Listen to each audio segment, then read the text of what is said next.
Good evening, ladies and gentlemen. Welcome to this evening's live stream. Sorry, we're a couple of minutes late starting today. My watch was a bit slow, but here we are. We're off, and we have two guests this evening. Now, last week, people who are regulars on the show, I described those as non-special guests. They're routine guests. But we've got one of our regular guests on in Niall Fraser. And we've also got Danny Smith, who's going to join us to tell us a little story in a minute. But before we move on to that, I'll just give you a quick update on our by-election campaigns. We had the election up in Dice last week. Amy Stratton was our candidate. We got about the same percentage we did in the election last summer. Okay, we would have hoped to go up a little bit, but we didn't. But thanks to Amy, good campaign. Thanks to all the people who helped leaflet in. We've got a good few thousand leaflets out. So it was 1.3%, which overall in the council election last year, that's about where we were. The Scottish election the year before, we were on 0.6. The council election last year, we were on 1.3. So it's 1.3 again. So it would have been nice to go up, but it's quite reassuring as well that it was quite solid at that level. Richard Fettis, our candidate in Corstorphine and Murrayfield in Edinburgh, he is actually, he's been at a hustings tonight. I haven't had any news of it yet, but he was in a hustings starting at 7:30. So I'm sure that's gone well. You can watch his video on our social media. He's made a little video. And there's opportunities to help him with his leafleting as well. Keep your eye on our social media for that as well. Then Nikki Willis, our candidate in the Stirling ward. It's Dunblane and is it Bridge of Allen? I can't remember. I'm going over there on Saturday to help them with leafleting. Again, there are some dates published. We can go along and help Nikki with her campaign there. So anytime a by-election comes up, we're going to be jumping in and getting involved. That's what we're about. We're a political party, so that keeps us sharp, keeps us on the ball, gives people experience being candidates, raises the profile of the party, and yeah, it's been great to see the pictures on social media of teams of people going out around the country delivering leaflets. I'll tell you what I like it because it looks the same as the other parties. The other parties put pictures up of their, 6 or dozen people out delivering leaflets. Well, we put the same up as well. That's what we're doing as well. So, that's the by-election. So do help Richard in Edinburgh and Nikki in Stirling or Dunblane if you can. Now, if you don't get our newsletter, do sign up for our newsletter. This has information about our events and ways you can get involved locally. So do make sure you sign up for that. If you go to our website, you can sign up for our newsletter right there. Right, there's lots to talk about this week, isn't there? I mean, it's all kicking off in Scotland as far as some of the family parties issues are concerned. Right, welcome to the commenters so far. Do fire the comments in, and welcome to Niall. Good to see you. Oh, good to see you, Richard. It's an absolute pleasure to be on the show yet again. And I see some comments are already filtering in. Beautiful. Yeah, keep them coming. Now, Niall, at several points this evening, we're going to mention 11-11, aren't we? Do you want to go first? Well, it has to be mentioned, Has to be mentioned. Will we leave that for later on the show, though? Oh, just repeatedly in case people... Because I understand some people, they're not that committed viewers, and they might do something and then go and do something else later, which we don't approve of, by the way. But just in case there are some people who are not going to watch to the end. Do you want to explain our plans? So on the 11th of March, 11:11, so 11 a.m. outside the Sandyford clinic, we are going to be protesting this horrific building. Similarly to the Tavistock Institute, this building is still operating as a conveyor belt for troubled kids who end up on sort of confused in a gender sense and end up on this conveyor belt of hormones, drugs, and ultimately towards surgery. So we want to head this off immediately. We don't think any child should be going through the doors of the Sandyford in order to attain hormones or surgery or anything like that in order to change their sex. It's abominable, and we want to put an end to it. So on the 11th of March at 11 a.m, we'll be outside the Sandyford clinic. And we'll just keep going until they stop, Richard.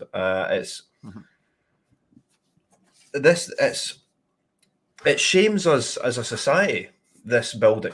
It shames us as a culture. It shames us in such a deep level that until we can sort of confront this gender ideology, we can't move forward with any other policies whatsoever. We can't move forward with any rational policies, because this is the most irrational thing we've got on our plate at the moment. So we need to tackle the most insane stuff and then work backwards almost. Yeah. I think with this, all this fuss about, Isla Bryce or whatever going to a women's prison. Okay, that's mad. It really is mad, sending these people like that to a women's prison. But to my mind, that's a relatively minor issue compared to like industrial scale destroying of young people's lives with transgender ideology at the Sandyford clinic. And yeah, politically, it seems like that gets very little attention. But the other aspect has dominated the media. Do you want to mention what we're actually going to do at the Sandyford? Yes. So the plan is, the plan is just to brick the building up, Richard. Just to brick it up, because how do we stop kids entering the building? Well, we have to block the entrance. So we're going to brick it up, physically, metaphorically, whatever way you want to say. We're going to impede people getting into the building. It will be a Saturday, so I don't think there's people working in there on the Saturday, but it's more of a call to arms for the people of Glasgow to say, no, we've had enough of this. We want it to stop, and there shouldn't be another child going through the doors of the Sandyford. It just shouldn't happen. And the only way to do it physically is to brick it up, and it's a symbol of the resistance, a symbol that we're not going to take it anymore. And I'm willing to take. I'm willing to do time for it. I won't do. I won't have Scottish kids on an industrial scale, like you said, Richard, be pumped full of hormones, confused, and ultimately abandoned after they go through this process. It's such a sick, disturbing situation, and I'm willing to put. I'm willing to do the time for it if the police so think that bricking it up is a step too far, Yeah, I think it's going to be quite an event. Now, what we mean by bricking it up, you'll find out on the day. I'm going to just say to Xander, the journalist from the National, who seems to monitor our live streams from time to time, and when we discussed the possibility of having a demonstration at the Sandyford before, Niall and I discussed it on the live stream. The next day, it was a news story in the National. So if Xander's watching, here we are. You've got your story again. Oh, come after us, Xander. I mean, you're just going to give us more publicity. So thanks very much for monitoring us. If you wouldn't mind putting the time and date in your reports, that'd be fantastic. But just to complete the picture of the Sandyford, it's also the home of the rshp.scot sex miseducation resources as well. They're also administered from the same building. I mean, can you believe it? And then just to complete the picture, it's also an abortion clinic as well, run by BPAS, the only BPAS one in Scotland. So it really is everything under one roof. And now, just to say, there are some things that go on in the Sandyford clinic that I think are perfectly valid forms of healthcare, but there's an awful lot that's not, and we're going to make our feelings known. So we need people there. We're going to do something quite dramatic and bold that will look brilliant in video, and you'll be able to participate in it. It won't be something you come along and watch. You'll be able to participate in what we're doing. We need lots of people to come and bring their brick. Let's say you don't need to actually bring a brick, but to take part in our little theatre that we're going to do there. So it would be brilliant to see you. Right, Liam, the only problem with free publicity in the National is that no one reads it. That's so true, Liam. we wish. I think there was the published readership somewhere about 3,500, so it's so negligible. It's funny that the National tout themselves as a big paper when their circulation's almost nil. They're basically part of the Herald, aren't they? Yes, the part is News Quest. Yeah. That's interesting comments. Right, there goes you. To be honest, I'm shocked at how compliant the Scottish people are by the overreach of the authorities in general. Last 3 years have shown just how against the people are. Yes, yeah. Well, we'll come on to something in terms of the power craziness later on. That's for sure. But I think now is the time to introduce our special guest, who's going to tell us a story of his adventures with the Scottish Family Party. So, welcome to Danny. Welcome, Danny. Well, good evening. Right, Very pleased to be. Yep, good to have you on the live stream. Do you want to tell people where you are? Yeah, I live in the Kingdom of Fife, so I'm connecting with you from there this evening. And my story, although it's a situation that should never have arisen, but what we've already been talking about puts it into absolute insignificance, but it's significant all the same. Do you want me just to go ahead, Richard? Yeah, fire away. Right. Yes, so Danny was a candidate for us in the election last year, which is brilliant. And this is what happened. Yeah, well, this takes us back to last July. And for prior to that, my wife and I had been volunteering at a local project for over a year. And we'd really enjoyed it. We met lots of people and it was very good. It was a good environment, friendly. Everybody got on with each other. There was no animosity and we all worked together on the project. Then out of the blue, this is after my campaigning as to be for the regional elections, after my campaigning and distributing my campaign literature, out of the blue, I got a phone call from the people who run the project requesting that my wife and I no longer attend, that we weren't welcome, and asking what was it, what I'd done. I'm trying to think, what have I done? And he told me it was my campaign material, that they'd received a complaint from somebody who didn't feel safe any longer being in my presence or my wife's presence. Now, I'm quite scary, but I wouldn't say my wife's scary. No. Anyhow, so we were asked not to go. So I inquired more and said, well, what is this? What's come about? I mean, I know for a fact that I haven't discussed politics or religion at the project, and I'd never had those discussions. And he says, oh, it's about your campaigning. I said, well, what specifically have I done in my campaigning that makes me so scary? And he made reference to our leaflet that we distributed. And there's one line that makes reference to controversial sexual practices. That was the issue.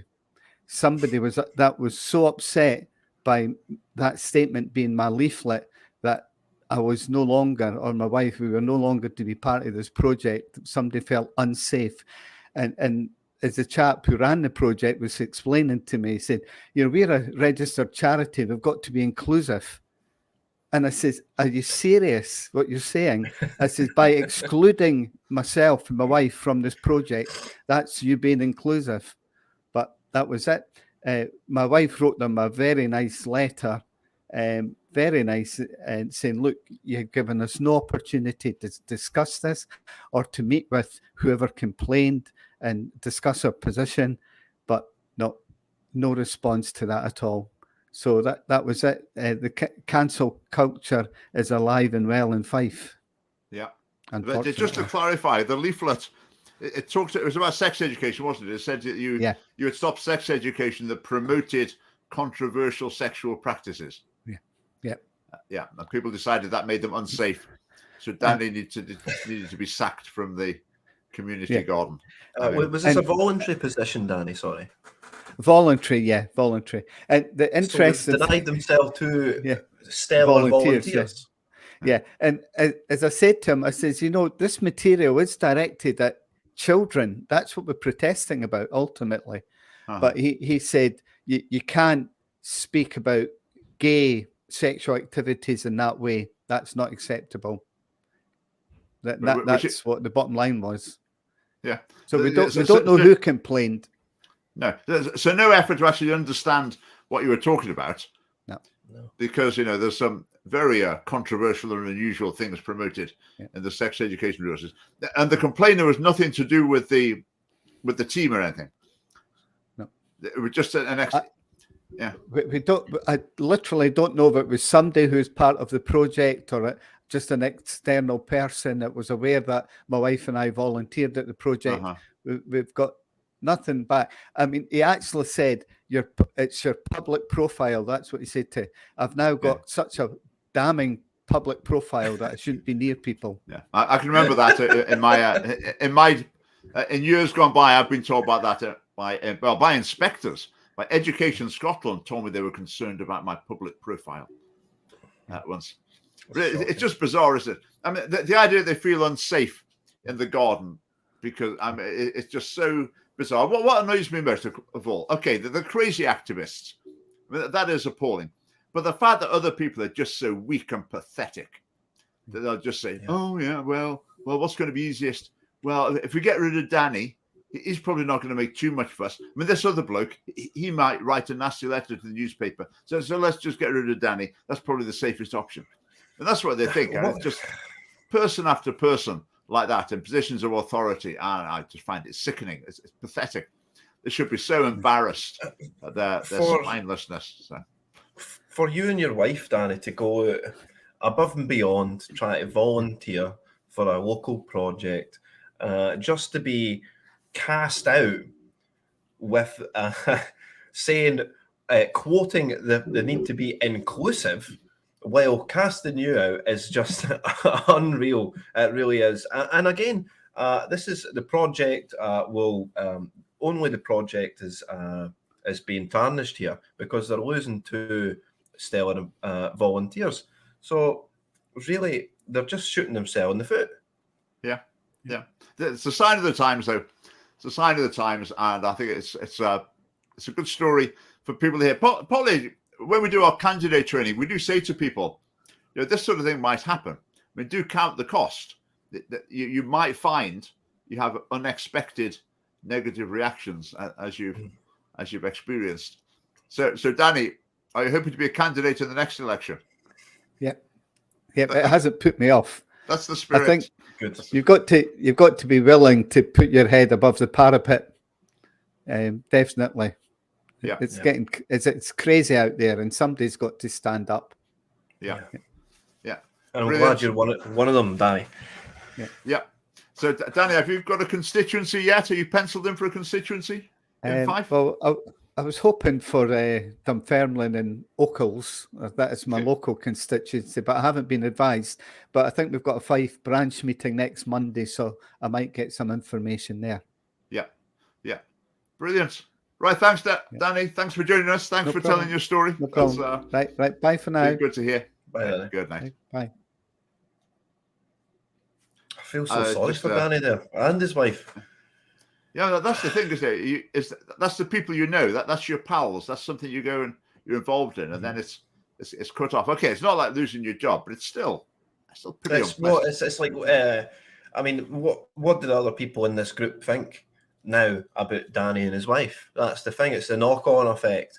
Well, they must be involved in something quite nefarious if they've been kicked out of a voluntary group. But it's more power to Danny for standing up for what he believes in. And again, I mean, I'd like to speak to the runner of the project to find out what his rationale was in losing 2 volunteers over 1 negative criticism. Yeah. But it's always the way with these people. They never make a judgment themselves. Like if a leaflet had gone through, the garden chief's door, he probably wouldn't have done anything. It's when someone complains. Yes. That's what. It's always someone has to complain. It's never anyone making an intelligent decision on their own initiative. It's always someone's complained is the trigger for it. Just go back in the comments. John, I saw you, John McGrory, saw your comment about the BBC programme. We'll maybe talk about that later. I'm planning on making a video about it. I haven't watched it all yet, but we'll can mention it now quickly. Did you see it now? Are you aware of this? No, was it abortion centres? Sorry. About crisis pregnancy centres. Right, okay. So there's one just opened in Edinburgh. So what they basically do is say, if you're pregnant and you're worried, we can help you. So they'll help people who might be, maybe they would have considered an abortion. And if the person says, I'm thinking about abortion because I don't think I can cope, they might say, well, what can we do to help? What can we do to help? And some people come along who won't consider an abortion. They're just, they're in difficult circumstances. They need a bit of support, bit of help. And they'll help those people as well. So there's one started in Edinburgh quite recently. and the person running it. The same with Danny. I mean, the fact that these people are trying to be demonized, people are trying to demonize them. It's laughable. So you're really doing a good work, great stuff. But the BBC and the politicians now, they're trying to demonize them as they're trying to trick women into not having abortions. And the Panorama program, I've just seen one clip where a woman at one of these things, she was saying things that weren't true. So yeah, I mean, that wasn't good. But one of the things the BBC said, is the things these say to pregnant women. They say things like, "Imagine having your baby in your arms." I mean that's just sick, isn't it? Surely that's a natural thing. Yeah. Oh no! Well, the BBC have got that in the list of devious techniques. There was a previous BBC report. They went into one of these things, and do you know what they had on the wall? Do you know what they had pictures of on the wall? You don't believe it, it's quite sinister. Babies. Tell me. Babies. Oh dear God! Children. They didn't have babies on the wall, did they? I mean, Not a pregnancy centre. It's sickening, isn't it? I mean, to try and manipulate pregnant women by showing them pictures of babies. I mean, that's. I know in certain states in America where, in order to perform an abortion, they have to show an ultrasound to the woman first. I think that's like some of the more stalwart places like Texas. But it's similar in sort of vibe to this, I can feel, where they'll say, well, you shouldn't be showing the mother her baby. That's exactly what's happened. That's exactly what they're saying in this program as well. Because some of these centres, they do have an ultrasound machine. And they do say, would you like to see your baby? Not for medical purposes, just for, for you to see, to see this human life developing within. And again, they were saying that that's a really sinister way of tricking and manipulating women. In other words, telling the truth is a form of manipulation. But the battle's really hotting up on the pro-life issue. It's as though they've almost got their buffer zones. So who are they going to go after next? I think their idea is to keep the pro-life movement on the back foot all the time. In fact, I'll just share what we've got in mind as well on this front. We're getting some giant placards made with abortion images on them, really gruesome, shocking abortion images. And we're not going to use them to show to people indiscriminately.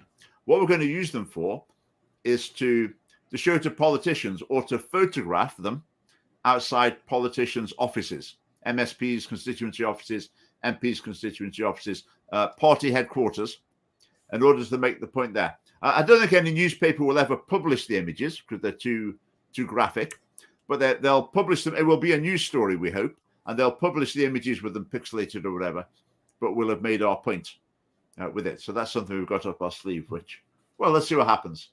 Lots of encouragement for Danny on here. All more power to Danny's arm there. It's just shocking. A wee local gardening project and you get kicked out. It's absolutely surreal. Yeah. And I think for a lot of people, that's just so new. There's people like Laura Piding, nicest people you could meet, and you find this happening to you. It's like totally out of sync with the rest of your life and the experience of people around you. But it's the world living. Right. Well, perception is everything these days. Yeah. All right, here's Malcolm McKenzie. Right, Malcolm, you haven't been here for a while, and I'm quite glad. So we'll give you a block again. Long time no see. Hopefully, a long time till we see you again. So I'd say that I was quite ignorant in the past about abortion until I saw an animation how it was performed. Never felt the same way after that. Yeah, I think seeing images can be very powerful to people. Some people and arguments do the trick. For other people, I think our chairman, Michael Willis, his story is that he saw an image and that was it. That was him committed to the cause. So, yeah. Right, so the news of the week, Niall, SNP leadership race. Where do we start with this? We've got three candidates to discuss. Shall we start with the hot favourite?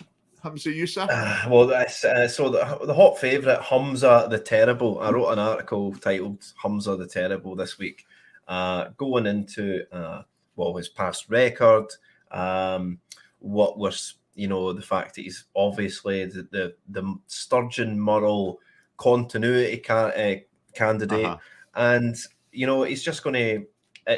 He's the ultimate example of failing upwards. He sort of failed in every respect, and he could fail his way into being the first minister, the leader of our country. It's unbelievable. But I mean, Humza, I went after him because of his critical race theory speech, where he was just destroying the idea that, he's not destroying anything. What he's saying is that white people are the problem. That because our country is dominated by whites, the jobs that are taken up are mostly white. But this is an issue for Humza, clearly. So the indigenous people of the country are an issue for Humza because he wants to see more black and brown people in high-profile positions. It doesn't matter about expertise or experience or anything like that. He just wants to see their skin colour in these high-profile positions. So I went after him for that. I went after him for going after the nursery as well, on the similar type line, the racism line, where they tried to stitch up a nursery. Their kid didn't get in to the nursery.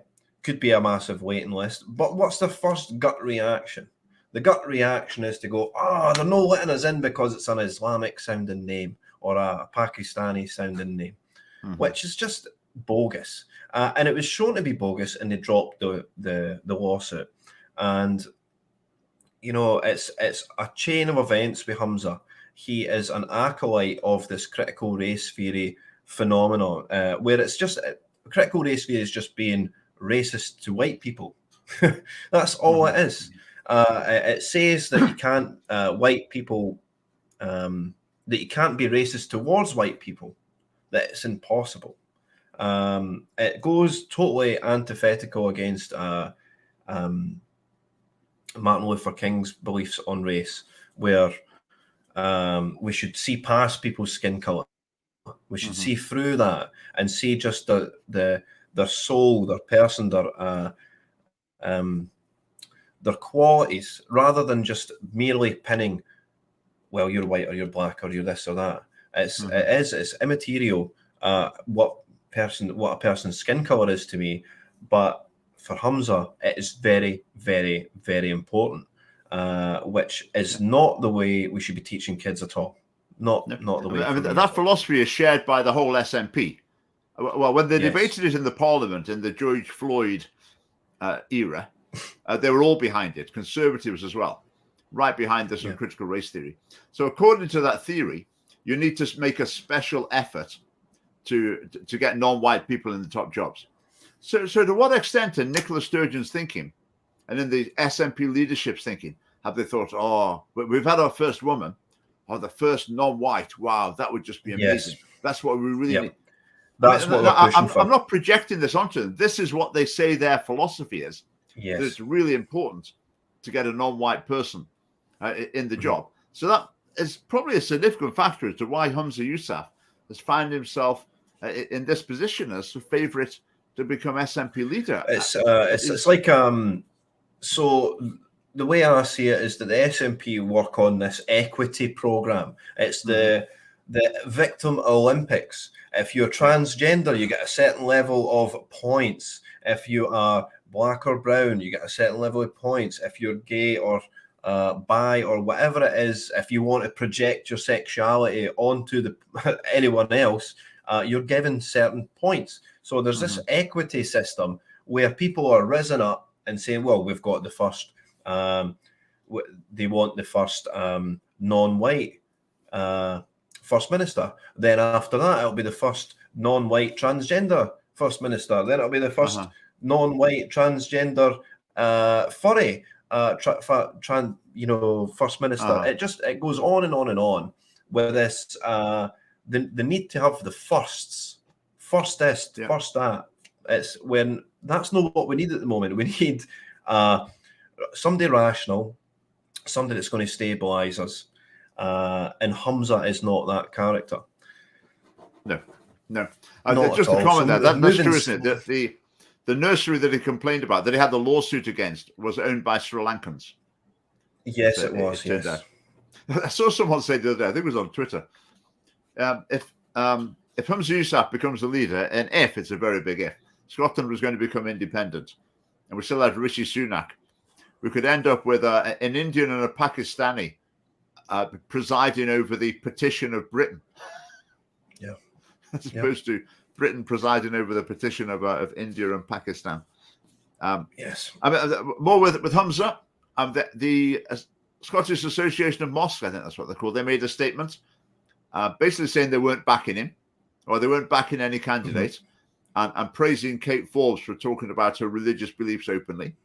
And then the Scottish Association of Mosques said that they were against same-sex marriage, they were against abortion, they don't believe in transgenderism, etc., which is really good, which is really great.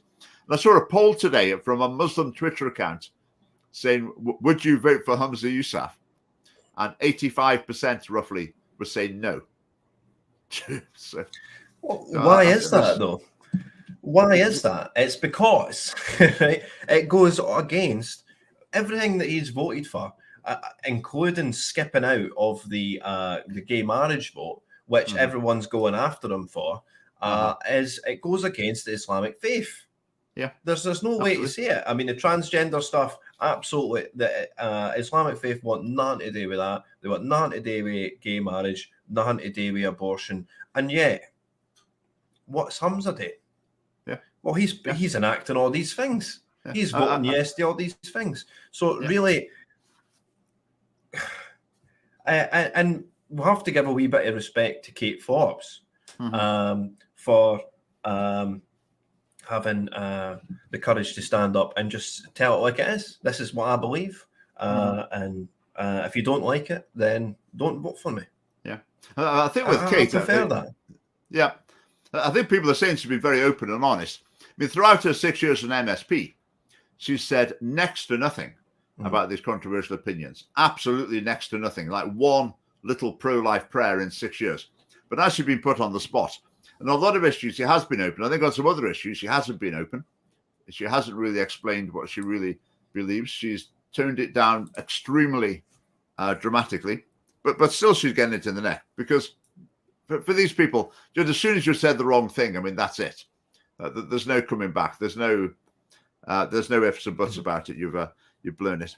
Just thinking with Humza, though, he's got a plan to extend childcare to 1 and 2 year olds. Again, it's the ABM philosophy, as I call it. Children should be looked after by anyone but mum. The state needs to be taking over everything, basically. He's promised to spend £100 million on it. I don't know where that's coming from.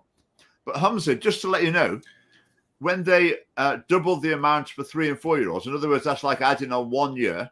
He's adding on 2 years. When they added on 1 year to it, they said it cost £1 billion.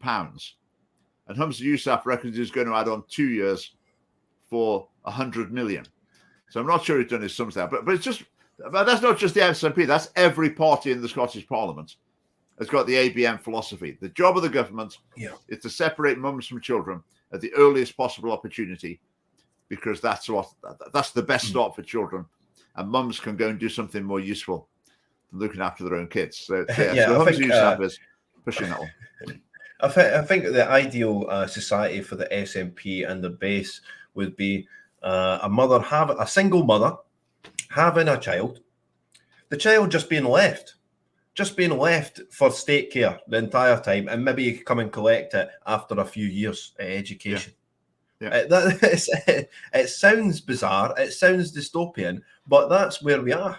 That's what I think they're trying to do. It's forcing mothers into the workplace has had a massive effect on single parenthood and all that stuff. So we need to go back to basics. We want mothers taking care of their children and families taking care of their children, not the state. We don't want any involvement in the state, not at all. No, just let families make their own decisions. At the very least, even if the state is going to offer this massive amount of childcare, if people don't want it, the family party policies, they can take the cash instead, so they can make live as they want to. Their own mind now. She didn't speak out on the school sex surveys. That's a comment about Kate Forbes. I assume. I mean, she hasn't spoken out about anything in terms of controversial key moral issues for the last 6 years. She's been forced to during this election campaign, and she has answered some of the questions. Well, the thing about Kate Forbes is all this time, if you've got these views, right, and all this time, the policies that your party's enacting are the opposite to what your views are, why the hell did she not speak up sooner, or leave the party, or do something else? It's because she's just the same as the rest of the SNP mob. They're on the gravy train, and they're clinging on for dear life. And Humza is he wants to drive the gravy bus. You know, he wants to be dishing out all the money. Now the gravy bus. Have you been watching Shawnee Boy? The gravy bus came back for last election. I've seen Shawnee Boy's videos. He's been quite good. He's been stellar the last few months. So big props to Shawnee Boy if he ever sees this. But his comedy is really starting to take its own form now, which is brilliant. And it's brilliant to see. Just say those are Shawnee Boy's got Twitter, YouTube, etc., and he makes videos where he's the only actor. He dresses up as various characters in Scottish politics, does funny little sketches. They're very amusing. There's too much swearing in them for us to share them on Scottish Family Party social media. But if there wasn't, we would be. So if you want to go and have a look what he's doing, some of it's maybe he could do as a sanitized version of them, Richard. Maybe I can get in touch with him and ask him. Do you know him? No, but I'll just get in touch with anybody these days. So I just phone them up. Coming back to Humza, I mean, he is. In my article, I wrote that if the SNP really want to put this guy up, it's like a declaration of war on their own people, on Scotland, with this critical race theory stuff. The guy, he stood up there and made one of the most anti-white speeches I've ever heard my entire life, and now this guy's going to be put in charge. But it's the same as Anna Sauer gave a virtually identical speech in the same debate. They must have been written by the exact same people. Yeah. And you're right, it was coalescing around the George Floyd thing where they thought they're going to get, I'm going to get so much respect for doing this speech about race. Whereas nobody actually cares about race. Nobody. And yet they think they're going to get plaudits and reverence from saying racist things like this. The thing today I saw on Twitter, social media, Police Scotland having a special recruitment event for basically anyone who's non-white. I mean, they're the police. What's the matter with them? That's a controversial political viewpoint. Well, it should be a controversial political viewpoint. If the Scottish Family Party were in the Scottish Parliament, it would become a controversial viewpoint. At the moment, all the parties in the Parliament agree. But the police should not be having... they have special events for LGBT people as well, special recruitment events. Just forget it. I mean, does anyone really believe that when you apply to the police, they might discriminate against you on the basis of race or sexuality or something? Would anyone still suspect that? I mean, I really don't think they've got any reason to worry about that. There's no need for these things at all. Now, are we looking to boost diversity quotas here, or are we looking to boost the actual police forces and get good people? Do we want good people to go into the policing, or do we want to just increase diversity quotas for the sake of it? The latter, obviously. As soon as you have any other criteria apart from picking the people best for it, then you're reducing the quality. If you say, they've got to be half male, half female, any other criteria you introduce, you reduce the quality of your selection. Now, maybe the police are so confident that their candidates are so brilliant that they've got no issue at all attracting the right quality candidate, that they can introduce these things that inhibit their ability to select the most able candidates, and it will all be okay. But I suspect it won't be. Fair on Kate Forbes, I think she's had a reality check. Right, that's interesting. I would say that Kate has always known that this moment was coming.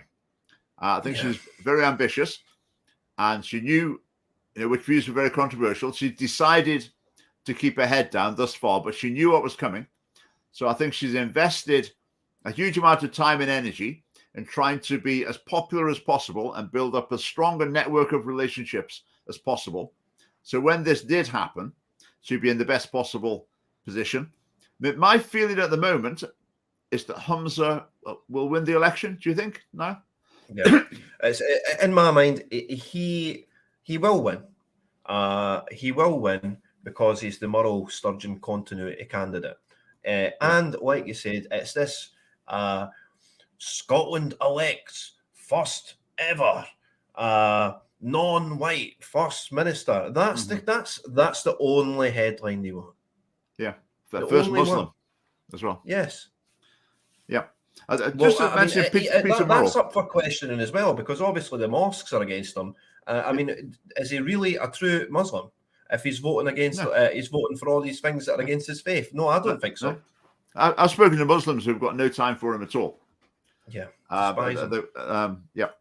Peter Murrell is going to be overseeing the SNP leadership election, and Peter Murrell is currently under investigation by the police for fraud. Now, I think that might be a little bit of an issue. If I was planning some sort of crucial election, that maybe wouldn't be the person I'd want to be overseeing the process. Just a couple more. Well, another thing with Kate Forbes. Let's say she does get elected. I don't think she will. I think one of the reasons she won't is that the Greens will make it clear that if you elect Kate Forbes, then the current government is over. You haven't got a majority government anymore. And would they have a government at all? I mean, Kate Forbes would need to be elected by the MSPs. The Greens are saying they wouldn't vote for her.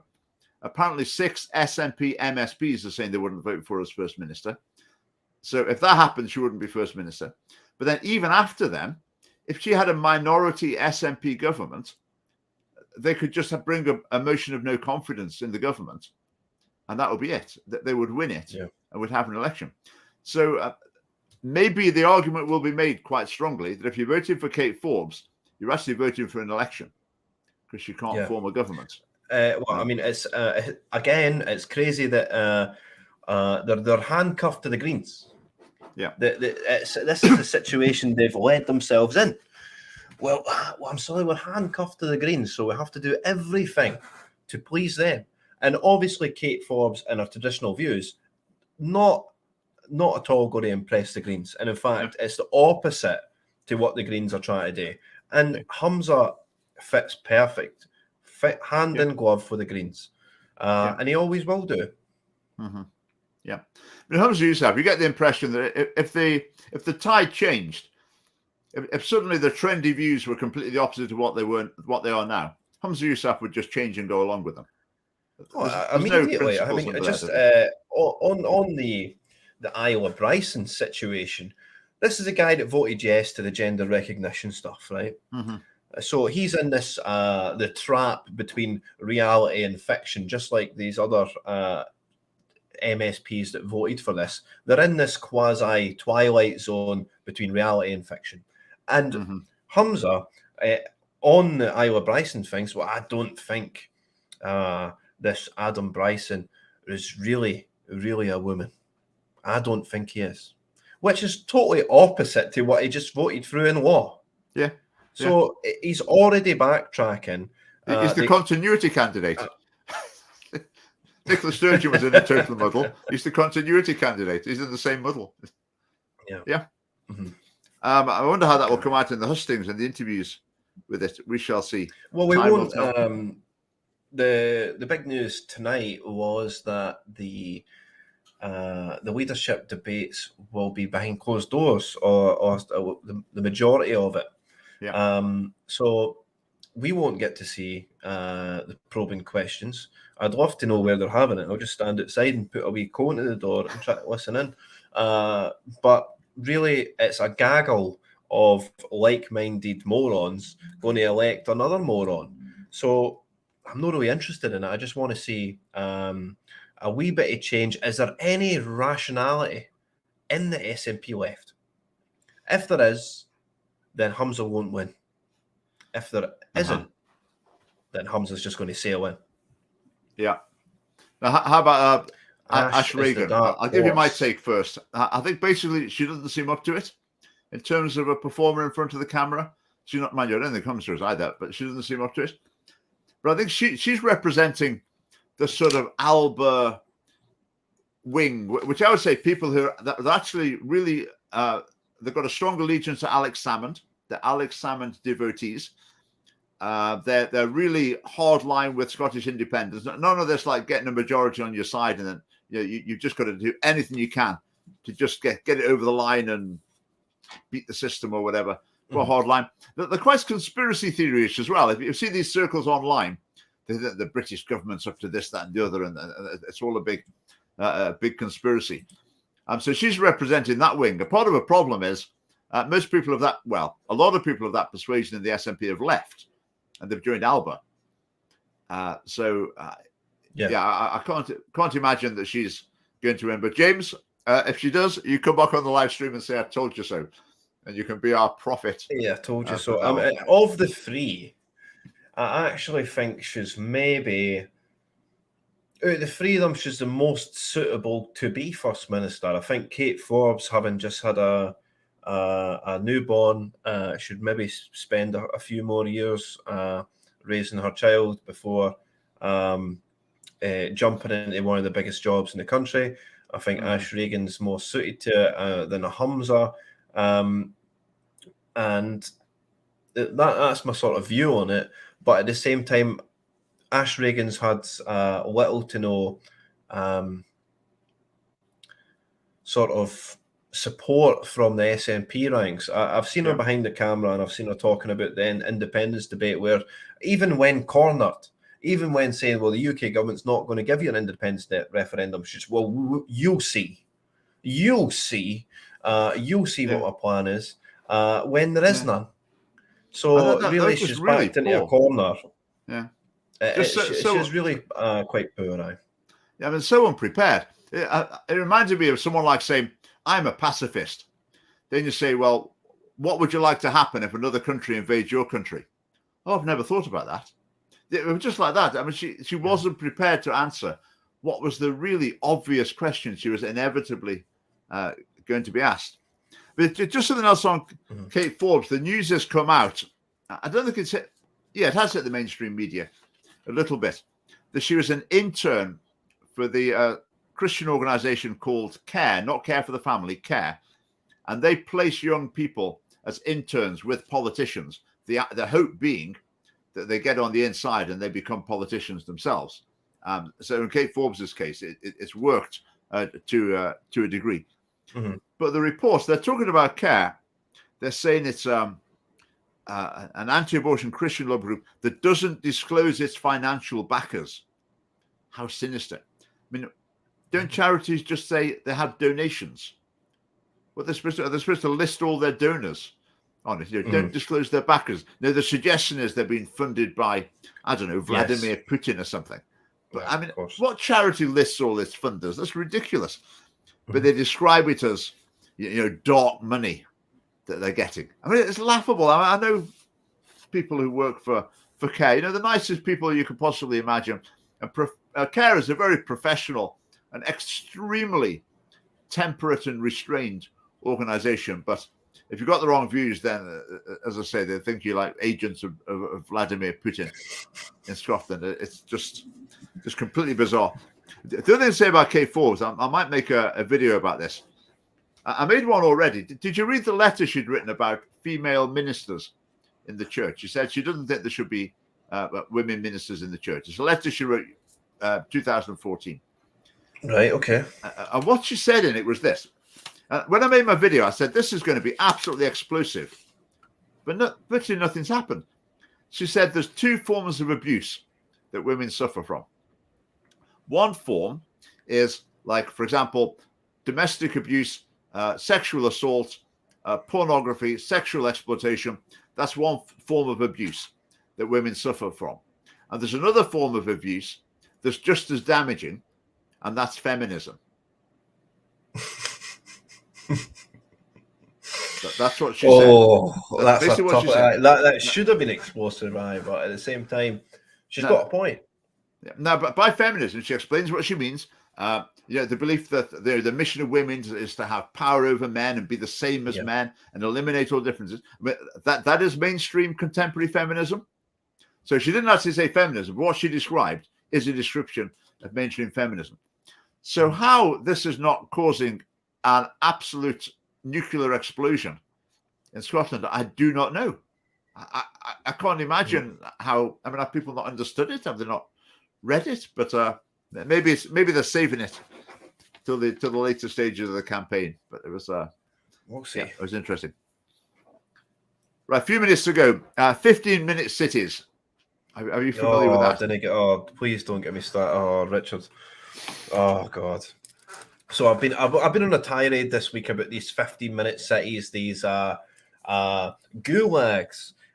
future gulags, digital cages that we're going to be hemmed into. So this is all come off the back of the COVID lockdowns and the hysteria behind lockdowns and the fines we were being handed out for being out with your zone or out with a certain area when you're supposed to be self-isolating it was at the time, whereas it was all enforced by fines COVID, where this will be exactly the same, where for instance, if you live in Dundee, you'll be stuck in Dundee forever. You won't. You've got everything within 15 minutes walking distance. You've got a doctor's surgery, you've got a supermarket, you've got a wee play park, you've got a wee exercise bike or whatever it is. There's no need for you to actually travel and out with 15 minutes to where your pod is. So this is it's a radical transformation of the way we live. It's not in people's favor. It's under the guise of this environmentalism. Well, if we don't travel as much, we're not going to cause as much pollution. Which, fair enough. The only time that any of the Western nations met their climate targets was over COVID, because no one was moving around. So they want this to continue. And the only way to do that is this 15-minute city things where nobody's got a car, you're walking everywhere, you can't get out of your 15-minute zone, it'll be districted, and really you'll be imprisoned in this sort of digital cage that I call, where you can't, if you try to leave the zone, you'll be fined or just stopped. You can't enter this zone, and you'll have to have passes to go into different districts and all that stuff. Yeah. So really, it is like we're living in the sort of the beginning of the Hunger Games, where actually it's almost like we're constructing the Matrix, and we're just asked to enter it. You know what I mean? We're building this prison for you. All you need to do is just enter it. And this is where we're going. And I think Humza is definitely a massive proponent of this. And that's why I think he'll win, because you're talking about dark money. I mean, where's all the globalist money going?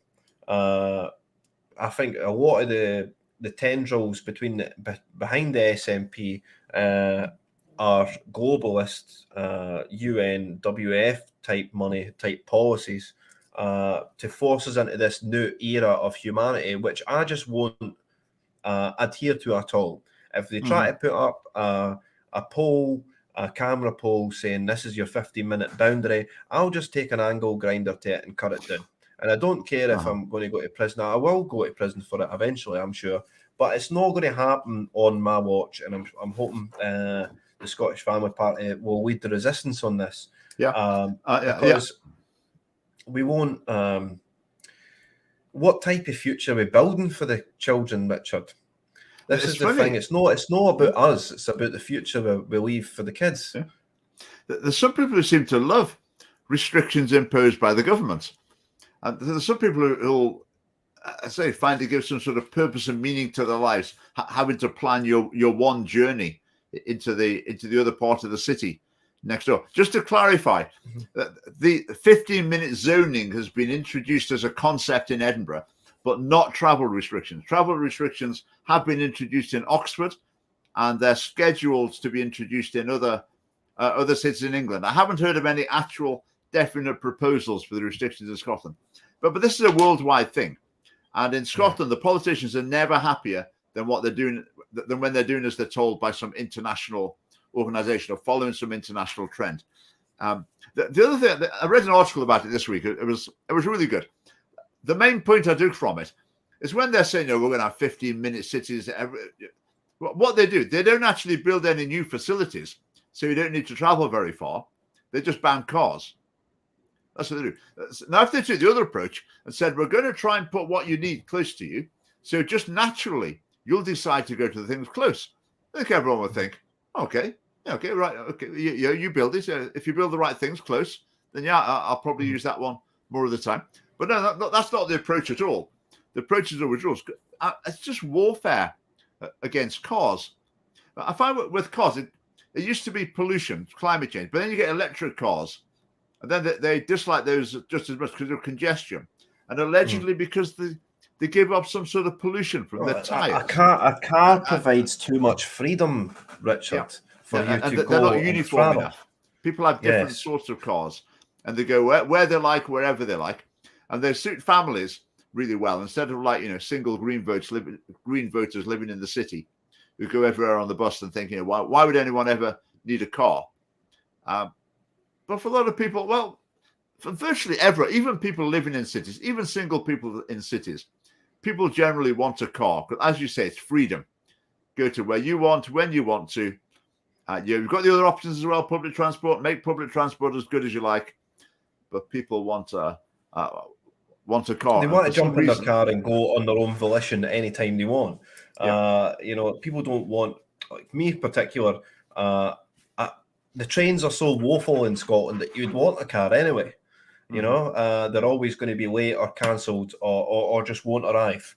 Or it'll turn up and it'll have a big gigantic rainbow flag on it, paid for by us. So I'd rather just drive in my car and listen to some music of my own choosing. But again, the very freedoms that we grew up with are being eroded. And by the time a generation goes past, I think we'll be frightened as to what we're actually leaving to the children of the future. And of course, in this matrix world that they're building, the next generation are going to think this is completely normal. This is the way life works. This is the way humanity operates. Whereas they've no previous conception of what happened before. So we might be the last generation of sort of fully at least a semblance of freedom, because I don't think we've got a complete freedom as of yet, but we've got a semblance of it. We've got a feeling that we're free, even though that's not the case. Let's have a look from Heavenly Malbec. Right, my husband and I both work in different towns to where we live. One of the reasons we live where we do are still in traveling distance of my elderly mum. Well, we'll just get different jobs, obviously. I mean, it's simple, isn't it? I mean, this is 15-minute zones are really important. So yeah, just get another job. We'll leave you to sort that out. We're making the rules for the good of everyone. So you can just sort that out. That will be that's the attitude of the council. One last question. Do you want the earth to survive? What book am I reading? So it's the pre-Socratic philosophers. So I've just finished a chapter on Anaximenes. So it's like a philosophy book throughout the ages. It goes through all the pre-Socratics, from Thales, who was said to be the first philosopher. He was the very first person to predict the date of an eclipse using a measuring instrument, through to Pythagoras of Samos and all these other philosopher. So I'm working my way diligently through that. Just try to sharpen the mind, my friend.